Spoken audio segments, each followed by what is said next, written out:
Tapalon ka ni nanay mo sa kadamaan nga tawo or ang kadamaan madapal mo sa atubang sang nanay mo. Sa liwa? Kung pagkaon ka, tapalon ka ni nanay mo sa kadamaan o kung ang kadamaan madapal mo sa atubang sang nanay mo.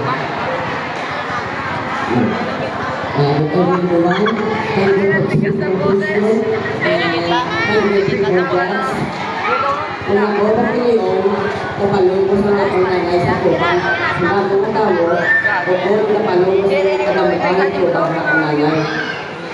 So, ang akong sabat, kung napalong ko na, gusto ko napalong na lang sa akong nanay sa kataluan.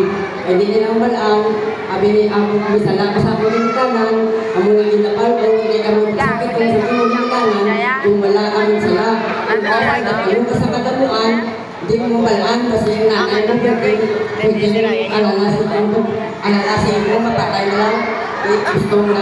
Gusto mo mapatay mo yung nanay.